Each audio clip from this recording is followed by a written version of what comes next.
السلام علیکم ورحمۃ اللہ وبرکاتہ۔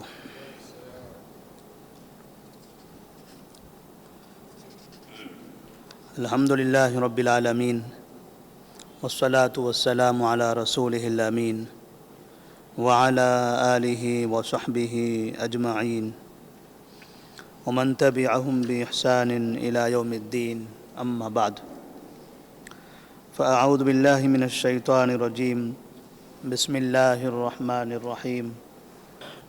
لئن اخرجتم لنخرجن معکم ولا نطیع فیکم احدا ابدا وان قوتلتم لننصرنکم واللہ یشہد انہم لکاذبون۔ نبی کریم صلی اللہ علیہ وسلم کی سیرت کے اس سلسلے دروس میں آج کے درس کا عنوان ہوگا یہودیوں کی جانب سے نبی کریم صلی اللہ علیہ وسلم کو قتل کرنے کی کوشش۔ نبی کریم صلی اللہ علیہ وسلم جب سے مدینہ منورہ تشریف لائے تب سے کئی مرتبہ آپ صلی اللہ علیہ وسلم کو قتل کرنے کی کوششیں کی گئی۔ یہ اس وقت کا واقعہ ہے جب عمرو بن امیہ زمری رضی اللہ تعالی عنہ جو بئر معونہ سے واپس آ رہے تھے۔ کل کے درس میں وہ 70 صحابہ کا واقعہ بیان کیا گیا تھا کہ جن کو تبلیغ کے لیے دعوت کے لیے بھیجا گیا اور وہاں پر عیسیہ، رعل اور زکوان یہ قبیلوں نے دھوکہ دے کر انہیں قتل کر دیا۔ تو ان میں سے ایک صحابی تھے عمرو بن امیہ زمری رضی اللہ تعالی عنہ، جو بچ کر واپس مدینہ منورہ کی طرف آ رہے تھے۔ تو راستے میں ایک جگہ پر ان کی دو لوگوں سے ملاقات ہوئی۔ آپ نے ان سے پوچھا آپ دونوں کون ہیں، کہاں کے ہیں؟ تو انہوں نے اسی علاقے کا نام بتایا، بنو کلاب یا بنو عامر، جس علاقے کے لوگوں نے یا جس قوم نے 70 صحابہ پر حملہ کیا تھا، انہیں دھوکہ دیا تھا اور ان میں سے اکثر لوگوں کو قتل کیا تھا۔ لہذا عمرو بن امیہ زمری رضی اللہ تعالی عنہ نے ان کے آرام کرنے کا اور آنکھیں بند ہو جانے کا انتظار کیا۔ جیسے ہی وہ دونوں کی آنکھیں لگ گئی، سو گئے، تو عمرو بن امیہ زمری رضی اللہ تعالی عنہ ان پر تلوار سے حملہ کر کے ان دونوں کو قتل کر دیتے ہیں۔ جب مدینہ منورہ پہنچتے ہیں تو نبی کریم صلی اللہ علیہ وسلم کے پاس دونوں واقعے بیان کرتے ہیں۔ ایک وہ واقعہ جو 70 صحابہ کے ساتھ پیش آیا تھا، بئر معونہ میں کفار نے مسلمانوں کو دھوکہ دیا اور اکثر لوگوں کو قتل کر دیا، اور دوسرا وہ واقعہ جو عمرو بن امیہ زمری رضی اللہ تعالیٰ عنہ کے ساتھ پیش آیا تھا کہ انہوں نے راستے میں 2 کافروں کا قتل کر دیا۔ نبی کریم صلی اللہ علیہ وسلم نے اس دھوکے کے بارے میں جس میں اکثر صحابہ کو قتل کیا گیا تھا، اس پر آپ نے غم کا، افسوس کا اظہار کیا، اور 1 مہینے تک مسلسل آپ ان قبائل پر بددعا کرتے رہے۔ دوسرا یہ جو واقعہ تھا، اس واقعے کے سلسلے میں آپ نے فرمایا تھا عمرو بن امیہ زمری رضی اللہ تعالی عنہ سے کہ آپ نے ان 2 کافروں کو قتل کر کے اچھا نہیں کیا، ان لوگوں نے مجھ سے امان لیا تھا، ان کو قتل نہیں کیا جانا چاہیے تھا۔ لہذا آپ صلی اللہ علیہ وسلم نے یہ عہد کر لیا کہ یہ جو 2 کافر قتل کیے گئے ہیں، اب ان لوگوں کی دیت انہیں دی جائے گی، ان کے گھر والوں کو۔ دیت کیا ہوتی ہے؟ مقتول کے وارثین کو قاتل کی جانب سے 100 اونٹ دیے جاتے ہیں۔ 2 لوگوں کو قتل کیا گیا تھا، گویا 200 اونٹ دینا ہے۔ اب یہ 200 اونٹ اکیلے عمرو بن امیہ زمری رضی اللہ تعالیٰ عنہ تو نہیں دے سکتے، تو طریقہ یہ ہوتا تھا کہ ان کی جانب سے قبیلے کے لوگ، خاندان کے لوگ، شہر کے لوگ سب مل کر تعاون کرتے تھے اور دیت ادا کر دیتے تھے۔ آج بھی جن ملکوں میں دیت کا طریقہ موجود ہے، اسلامی قوانین ہے، سعودی عرب ہے، امارات ہے، قطر وغیرہ ہے، جہاں پر یہ نظام چلتا ہے تو وہاں پر دیت میں اس طرح سے خاندان والے تعاون کرتے ہیں۔ اور کبھی آپ لوگوں نے سنا بھی ہوگا، کبھی کبھار بادشاہ بھی ان کی جانب سے دیت ادا کر دیتا ہے۔ تو اس طرح سے اب 200 اونٹ کی دیت جمع کرنی تھی۔ معاہدے کے حساب سے یہ دیت ادا کرنی ہے مدینے والوں کو اور بنو نذیر میں جو یہودی رہتے ہیں ان لوگوں کو، اس لیے کہ ان مسلمانوں سے اور ان یہودیوں سے آپس میں یہ معاہدہ ہوا تھا کہ ہم دونوں ایک دوسرے کی مدد کریں گے، اگر کہیں پر دیت دینی پڑے تو ہم دونوں مل کر دیں گے۔ یعنی اگر یہودی نے کہیں غلطی سے کسی کو قتل کر دیا تو ان کی دیت یہودی اور مسلمان دونوں مل کر دیں گے، اگر مسلمان نے کہیں کسی کو غلطی سے قتل کر دیا تو مسلمان اور یہودی دونوں مل کر وہ دیت ادا کریں گے۔ اس طرح سے معاہدہ ہوا تھا۔ لہذا نبی کریم صلی اللہ علیہ وسلم نے اب مدینہ میں بھی اعلان کر دیا دیت جمع کرنے کے لیے۔ اسی طرح سے آپ بنو نذیر کے پاس بھی گئے۔ بنو نذیر ایک قبیلہ ہے، ایک علاقہ تھا جہاں پر یہ یہودی رہا کرتے تھے۔ وہ یہودی بنو نذیر قبیلے کے نام سے معروف تھے۔ ان کا علاقہ مسجد قباء کے پاس تھا۔ نبی کریم صلی اللہ علیہ وسلم مدینہ سے نکل کر مسجد قباء گئے۔ قباء میں آپ نے 2 رکعت نماز پڑھی اور پھر وہاں سے بازو میں جو بنو نذیر یہودی رہا کرتے تھے ان کے پاس پہنچے اور وہاں جا کر ساری باتیں بتائی۔ عمرو بن امیہ زمری رضی اللہ تعالیٰ عنہ کا وہ قصہ سنایا اور دیت کا مطالبہ کیا۔ ان لوگوں نے کہا ٹھیک ہے، ہمارا تو معاہدہ ہوا ہے، ٹھیک ہے آپ انتظار کیجئے، ہم اپنے لوگوں سے تعاون کر کے آپ کو دیت کے لیے کچھ سہولت فراہم کر دیتے ہیں، یعنی کچھ آپ کی مدد کر دیتے ہیں۔ نبی کریم صلی اللہ علیہ وسلم یہودیوں کے ایک گھر کے کنارے دیوار پر ٹیک لگا کر بیٹھ گئے۔ ساتھ میں ابوبکر صدیق رضی اللہ تعالیٰ عنہ تھے، عمر فاروق رضی اللہ تعالیٰ عنہ تھے، علی رضی اللہ تعالیٰ عنہ تھے اور بعض صحابہ موجود تھے۔ یہ سب پوری جماعت بنا کر آئے تھے اور یہ سب مل کر آ کر یہاں دیت وصول کرنا چاہتے تھے۔ تو یہودیوں نے کہا ٹھیک ہے تھوڑی دیر انتظار کیجئے، ہم اپنے لوگوں سے بات کرتے ہیں۔ یہودی وہاں سے نکلے ہیں، اپنے لوگوں کو انہوں نے جمع کیا ہے، لیکن اب جمع کرنے کے بعد بجائے دیت کے بارے میں مطالبہ کرنے کے ان لوگوں نے آپس میں یہ مشورہ کرنا شروع کر دیا کہ کتنا اچھا موقع ہے، بہت زمانے کے بعد آج پہلی مرتبہ محمد ہمارے شکنجے میں پھنس گئے، آج وہ مجبور بھی ہیں اور ہمیں ان کو مارنے کا، انہیں قتل کرنے کا موقع بھی ہے، کیسے کیا طریقہ ہو سکتا ہے؟ وہ ہمارے علاقے میں آئے ہوئے ہیں، چند لوگ ان کے ساتھ ہیں، تو کوئی ایسا طریقہ اپناتے ہیں کہ محمد کا قتل ہو جائے۔ تو ان لوگوں نے آپس میں مشورہ کیا اور پھر یہ طے ہوا کہ جس گھر کے دیوار کے کنارے آپ بیٹھے ہوئے ہیں پیچھے سے اس گھر کی چھت پر چڑھا جائے اور چکی کا جو پاٹ ہوتا ہے پتھر کا جو پہلے پیسا کرتے تھے، ایک پاٹ ایسا اٹھا کر اوپر سے سر کے اوپر گرا دیا جائے تاکہ وہیں پر محمد کا قتل ہو جائے۔ اس طرح سے انہوں نے آپس میں مشورہ کیا اور اس کام کے لیے عمرو بن جہاش نامی ایک یہودی انہی میں کا وہ تیار ہوا۔ چکی کا پاٹ لے کر ابھی وہ چھت پر چڑھا ہی تھا کہ اللہ تبارک و تعالیٰ نے جبرائیل علیہ السلام کو بھیج کر نبی کریم صلی اللہ علیہ وسلم کو اس بات کی اطلاع دے دی۔ آپ صلی اللہ علیہ وسلم فوراً وہاں سے اٹھ کھڑے ہوتے ہیں اور صحابہ رضی اللہ تعالیٰ عنہ جو آپ کے ساتھ تھے ان سے کچھ کہے بغیر سیدھے مدینے کی طرف چل پڑتے ہیں،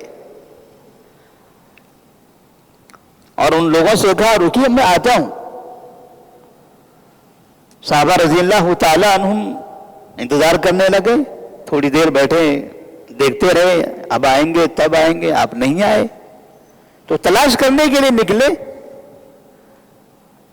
تو مدینہ کے راستے میں آتے ہوئے کچھ لوگوں سے انہوں نے دریافت کیا کیا آپ نے نبی کو دیکھا ہے؟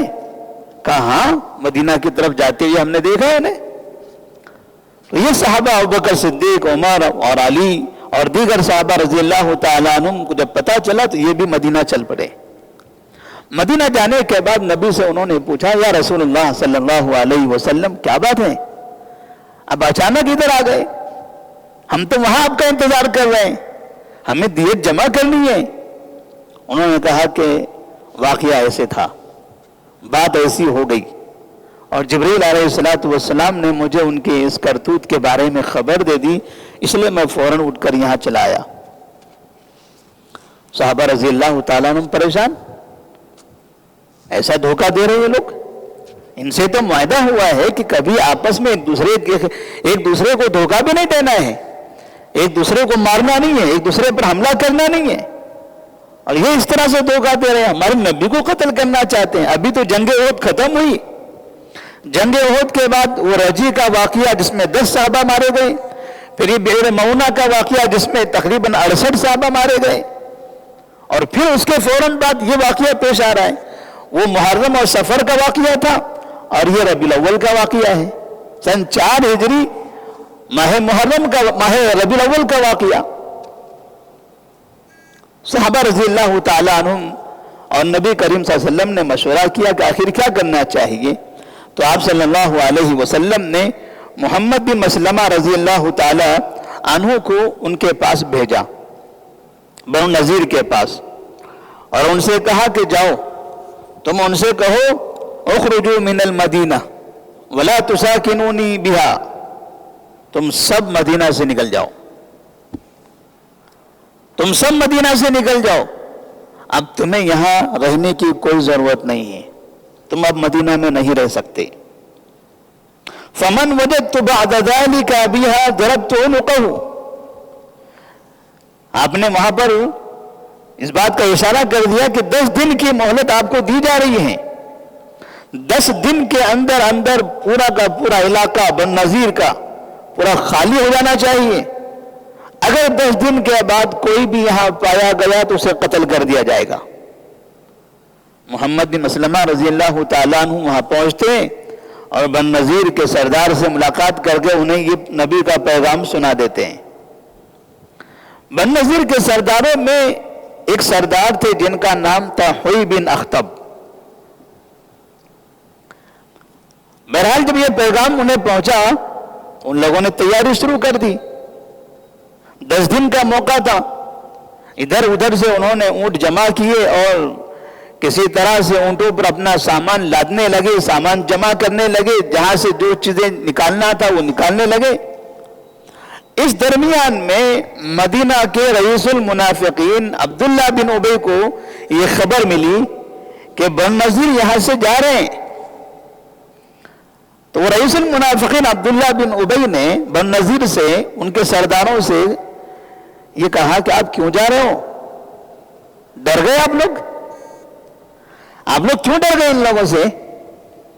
لئن اخرجتم لنخرجن معکم ولا نطیع فیکم احدا ابدا وان قتلتم لننصرنکم۔ انہوں نے کہا آپ کو ڈرنے کی، یہاں سے جانے کی ضرورت نہیں ہے، آپ کے ساتھ ہم بھی ہیں، ہمارے پاس 2000 جنگجو موجود ہیں، بنو قریظہ جو یہودی ہیں وہ بھی ہیں، بنو غطفان وہ بھی ہیں، لہذا اگر آپ کو مدد کی ضرورت پڑے تو ہم سب مل کر آپ کی مدد کریں گے۔ محمد اور ان کے ساتھیوں کی بات سن کر آپ کو شہر چھوڑنے کی کوئی ضرورت نہیں ہے۔ انہیں ہمت دلائی، مدد کا وعدہ کیا تو وہ شیر بن گئے۔ انہوں نے کہا بالکل اب ہم نہیں جائیں گے، اب ہم یہاں سے نہیں نکلیں گے، جو ابھی تک کے سامان وغیرہ کی تیاری کر رہے تھے، لہذا اب یہ رئیس المنافقین کے بولنے پر، اس کی ہمت دلانے پر ان کے اندر طاقت آ گئی، اور انہوں نے مدینہ میں نبی صلی اللہ علیہ وسلم کے پاس یہ پیغام بھیج دیا، اِنَّا لَا نَخْرُجُ مِن دِيَارِنَا فَاصْنَعْ مَا بَدَا لَكَ، اے محمد ہم اپنے شہر سے نکلنے والے نہیں ہیں، تم کو جو چاہے دو کرنا ہو کر لو، تمہیں جو کرنا ہے کر لو، ہم یہاں سے جانے والے نہیں ہیں۔ پہلے تو نبی نے سمجھا تھا کہ شاید یہ جا رہے ہیں، اب یہ جواب دھمکیانا، آپ کو جو کرنا ہے کر لو، ہم یہاں سے نکلنے والے نہیں ہیں، یعنی دھوکہ بھی تو قتل کرنے کی کوشش بھی کرو، اور پھر اس طرح سے۔ تو آپ صلی اللہ علیہ وسلم نے پھر صحابہ رضی اللہ تعالیٰ عنہم کی ایک فوج تیار کی اور بن نذیر کے علاقے کی طرف آپ چل دیے۔ اب بن نذیر کے علاقے کی طرف مسجد نبوی سے قبا، آج کل تو لوگ تقریباً پیدل جاتے ہیں، قبا مسجد جہاں پر ہے اسی قریب میں، یعنی مسجد نبوی سے ہم جاتے ہیں، قبا ہمارے سامنے ہے، تو بائیں طرف کا علاقہ وہ بن نذیر کا علاقہ تھا، مسجد سے تھوڑا سا پہلے۔ آپ صلی اللہ علیہ وسلم صحابہ رضی اللہ تعالیٰ عنہ کو لے کر وہاں چلتے ہیں، وہاں گئے تو ان لوگوں نے اپنے آپ کو قلعے کے اندر بند کر لیا، اور قلعے کے اوپر جا کر اوپر سے پتھر اور ہتھیاروں سے حملہ کرنے لگ گئے۔ قلعہ بند ہے، اندر سے کوئی اندر داخل ہو نہیں سکتا ہے، اور قلعے کی دیواریں ایسی ہوتی کہ اس پر چڑھا نہیں جاتا، اس کے اوپر وہ لوگ کھڑے رہ کر وہاں سے مسلمانوں پر حملے کر رہے ہیں۔ آپ صلی اللہ علیہ وسلم نے دیکھا ان کا قلعہ بھی ہے، پھر قلعے کے اطراف میں کھجوروں کے باغات بھی ہیں، یہ باغات کی وجہ سے، درختوں کی وجہ سے، یعنی ان کو سبق سکھانا ذرا مشکل ہو رہا ہے۔ صحابہ سے آپ نے مشورہ کیا تو یہ طے پایا کہ جتنے یہاں درخت موجود ہے قلعے کے اطراف میں سب کو آگ لگا دیا جائے، تاکہ یہاں میدان صاف ہو اور ہمیں جنگ کرنے میں آسانی ہو۔ لہذا وہاں پر کے سارے درخت جلا دیے گئے، اور تقریباً 1 دن گزر گیا، 2 دن گزر گئے، 3 دن گزر گئے، وہ اندر ہی ہیں، اندر سے حملے کر رہے ہیں، اوپر کے اوپر سے اندر انہوں نے جو توشہ رکھا ہوا تھا وہ ختم ہونے لگا۔ آپ صلی اللہ علیہ وسلم باہر صحابہ کو لے کر بیٹھے ہوئے ہیں، چاروں طرف سے گھیرے ہوئے ہیں، اب اندر سے کوئی باہر نکلنا نہیں ہے اور نہ باہر سے کسی کو اندر جانا ہے۔ انہوں نے سمجھا تھا شاید 1 دن کی بات ہوگی، تھوڑی دیر کے لیے معاملہ ختم ہو جائے گا، مسلسل 10 دن گزر گئے، ان کو اندر ہی بند رہنا پڑا۔ جب انہیں پتا چلا اب کھانا پانی سب بند، سب ختم ہو گیا ہے، اب بھوکے مر جائیں گے، اور پھر اب وہ رئیس المنافقین عبداللہ بن ابی جس نے کہا تھا ہمارے پاس 2000 جنگجو ہیں، ہم تمہاری مدد کریں گے، وہ بنو قریظہ جو یہودی تھے، مدینہ کے قریب میں ایک دوسرا قبیلہ موجود تھا یہودیوں کا، وہ بنو غطفان، سب کو انہوں نے آواز دے دیا، کسی نے بھی لبیک نہیں کہا، سب نے دھوکہ دے دیا۔ واللہ یشہد انہم لکاذبون، اللہ فرماتے یہ مدد کریں گے، یہ سب جھوٹے ہیں، جھوٹ بول رہے ہیں لوگ۔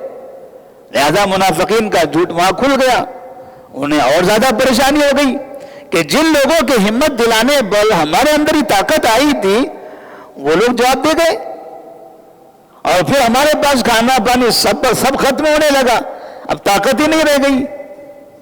تب انہوں نے یہ پیغام کہلا بھیجا کہ آپ ہمیں معاف کر دیجئے، ہم اپنا شہر چھوڑ کر چلے جاتے ہیں۔ نبی نے کہا ٹھیک ہے، یہی بات تو پہلے بھی ہم نے کہا تھا آپ لوگوں سے، آپ لوگ جانا چاہتے ہیں بالکل ہم آپ کو چھوڑ دیتے ہیں، آئیے باہر، اپنا اپنا سامان بوریا بستر اٹھائیے، چل دیجیے یہاں سے۔ کیوں نبی نے ان کو شہر سے نکالا؟ ایسا نہیں کہ وہ شہری تھے، شہریوں کو نکالا گیا، نہیں، وہ شہری نہیں تھے، یہودی جتنے بھی مدینہ اور مدینہ کے اطراف میں رہتے تھے یہ سب باہر سے آئے ہوئے تھے، یہ سب ملک شام میں دنگے فساد کرتے کرتے وہاں کے لوگوں کو تنگ کرتے رہے، وہاں کے لوگوں نے مارا، وہاں سے بھاگے، وہاں سے مارا، وہاں سے بھاگے، جہاں گئے وہاں فساد مچایا، اور جب فساد مچایا تو وہاں کے لوگوں نے جب ان کو مارنا شروع کرتے بھاگتے آ گئے، یہاں آ کر اب یہاں فساد مچانے لگے، پھر یہاں سے بھگائے گئے۔ یہ قوم ایسی ہے جہاں رہتی ہے اور فساد برپا کرتی ہے۔ جس علاقے میں یہ قوم آباد رہتی ہے یہودیوں کی، ان کے پڑوسی کبھی سکون سے نہیں رہتے، آج بھی ہم دیکھ رہے ہیں۔ لہذا ان کو اب یہ حکم دے دیا گیا کہ یہاں سے نکل جائیں۔ 600 اونٹ انہوں نے جمع کیے اور 600 اونٹوں پر انہوں نے اپنا سامان لادا۔ کتنا بڑا قافلہ ہوگا، 600 اونٹ، اور جاتے ہوئے ان کے اپنے جو گھر تھے انہوں نے اپنے گھر تک توڑ دیے تاکہ محمد اور ان کے ساتھیوں کو یہ گھر میں آرام کرنے نہ ملے، یہ کہیں ان کو فائدہ نہ پہنچائے۔ ہماری بنائی ہوئی جائیداد ان کو کیوں ہم دیں گے؟ اس سے انہیں کوئی فائدہ نہیں ہونا چاہیے۔ انہوں نے اپنے گھروں کی دیواریں تک توڑ دی، چھتیں گرا دی، کنڈیاں تک نکال کر، دروازے، کنڈیاں، جتنی بھی چیزیں ہو سکتی تھی دیواروں کی اور گھروں کی ساری چیزیں اکھاڑ کر لے گئے۔ اور پھر ان میں سے کچھ افراد خیبر گئے، جہاں خیبر کا قلعہ مشہور ہے اس علاقے میں، اور کچھ افراد ملک شام کی طرف جہاں سے پہلے سے ایک زمانہ پہلے وہ آئے تھے اس علاقے کی طرف چلے گئے۔ اور اس درمیان میں دو لوگ ہیں، ایک یامین بن عمرو اور دوسرے ابو سعد بن وہب۔ اس قبیلے کے بنو نذیر کے یہ دو لوگ مسلمان ہو جاتے ہیں، اور پھر نبی صلی اللہ علیہ وسلم ان کو اسی جگہ پر رہنے کی اجازت دیتے ہیں۔ بقیہ جتنے افراد تھے یہاں سے چلے گئے۔ یہودیوں کا یہ دوسرا قبیلہ تھا جو اب مدینہ سے باہر کی طرف جا رہا تھا۔ 3 قبیلے مدینہ میں رہا کرتے تھے، ایک بنو قینقاع، دوسرے یہ بنو نذیر، اور تیسرے بنو قریظہ۔ بنو قینقاع کو اس سے پہلے نکال دیا گیا، یہ دوسرے بنو نذیر ہیں، اب انہیں نکالا جا رہا ہے۔ اب تیسرے بنو قریظہ ہیں، ان کا ذکر آگے کے درس میں انشاءاللہ آئے گا۔ یہ 4 ہجری کا واقعہ ہے، اور ان کے ساتھ جو معاملہ ہوگا وہ سن 5 یا 6 ہجری کے قریب میں۔ اس طرح سے نبی کریم صلی اللہ علیہ وسلم نے مدینے کو یہودیوں سے پاک کر دیا۔ ایک چیز اس سے ثابت ہوتی ہے کہ یہودی مسلمانوں کے قریب میں، مسلمانوں کے درمیان رہتے ضرور ہیں، لیکن وہ برابر دھوکہ دیتے رہتے ہیں، معاہدے کرتے ہیں، معاہدے توڑتے ہیں، امن کے معاہدے ہوتے ہیں۔ ابھی جو ملک بنا ہے کئی طرح کے معاہدے کیے گئے ان سے، ہمیشہ انہوں نے معاہدہ توڑا، حتیٰ کہ یہ نوبت آ گئی کہ اب مسلمانوں کو ان سے قطع تعلقی کر لینی پڑی۔ تقریباً مسلم ملکوں نے ان سے قطع تعلقی کر لیا، سوائے چند ملکوں کے، جن ملکوں کے سفارت خانے آج بھی وہاں موجود ہیں، ان کا آنا جانا ہے۔ لیکن جہاں بھی یہ رہتے ہیں وہاں فساد مچاتے ہیں۔ دوسری چیز، ایک چیز یہ ثابت ہوتی ہے کہ ان لوگوں کے پاس مسلمانوں کا مقابلہ کرنے، ان سے آمنا سامنا کرنے کی طاقت نہیں ہے، یہ ہمیشہ دوسروں کے بلبوتے پر رہتے ہیں۔ جب انہیں دھمکی دی گئی، انہیں کہہ دیا گیا 10 دن کے اندر یہاں سے آپ کو نکل جانا ہے ورنہ قتل کر دیا جائے گا، سب تیار ہو گئے۔ لیکن جب منافقین نے، دوسرے مشرکین نے، ان لوگوں نے جب یہ وعدہ کیا، انہیں تسلی دی کہ ہم تمہاری مدد کریں گے، تمہارا ساتھ دیں گے، تب وہ لوگ رکے۔ آج بھی اس ملک کو دیکھیے، وہ اپنے بلبوتے پر نہیں ہے، وہ دنیا کے الگ الگ ملکوں کی تعاون پر، ان کی مدد پر اس طرح اس کے پاس طاقت موجود ہے۔ اگر اطراف کے تمام ملک، جو ملک انہیں ان کی مدد کرتے ہیں، اگر ان سب نے ہاتھ اٹھا لیا تو کئی مسلم بادشاہوں کا یہ بیان ہے کہ ایک دن نہیں لگے گا ان کو ختم کرنے میں۔ لیکن یہ بھی اللہ تعالیٰ کی حکمت ہے، یہ بھی اللہ تعالیٰ کی حکمت ہے۔ اسلام ہمارا انسانوں کو ختم کرنے کے لیے نہیں آیا، نہ کافروں کو ختم کرنے، نہ مشرکین کو، نہ منافقین کو، نہ یہودیوں کو، نہ نصارہ کو۔ ہمارا اسلام آیا ہے اسلام کی نشر و اشاعت کے لیے۔ مسلمانوں کو اللہ تبارک و تعالیٰ نے یہ توفیق عطا فرمائی ہے ہر ایک تک دین پہنچانے کے لیے۔ اگر کسی جگہ پر ان کا خاتمہ نہیں ہوتا ہے، اس کا یہ مطلب نہیں کہ مسلمان کمزور پڑ گئے، مسلمانوں کے پاس طاقت نہیں ہے، ایٹم نہیں ہے، ہتھیار نہیں ہے، نہیں۔ اس وجہ سے کہ اللہ تبارک و تعالیٰ چاہتا ہے کہ انہیں دنیا میں موقع ملے، ہدایت حاصل کرنے کا، مسلمانوں کو موقع ملے ان کے درمیان تبلیغ کرنے کا، یہ مہلت ہے اللہ تبارک و تعالیٰ کی طرف سے، ورنہ کسی قوم کا خاتمہ کر دینا قیامت تک کے لیے مکمل ختم ہو جائے، یہ اسلام کا مقصد نہیں ہے۔ تو اس طرح سے نبی کریم صلی اللہ علیہ وسلم کو جہاں قتل کرنے کی کوشش کی جا رہی تھی، اللہ تبارک و تعالیٰ نے وہاں پر آپ کو محفوظ کر لیا۔ اللہ تبارک و تعالیٰ سے دعا ہے کہ اللہ تبارک و تعالیٰ دنیا میں تمام مسلمانوں کو، مسلم سربراہان کو، مسلم لیڈران کو، علماء کو، ہمارے بڑوں کو، ہمارے ذمہ داران کو، جہاں پر بھی موجود ہیں، ان سب کے اللہ تبارک و تعالیٰ حفاظت فرمائے، اور کافرین کی، منافقین، مشرکین، یہود و نصارہ ایسے لوگوں کے دھوکے سے اور ان کے فتنے اور فسادات سے ان سب کی حفاظت فرمائے۔ والسلام علیکم ورحمۃ اللہ وبرکاتہ۔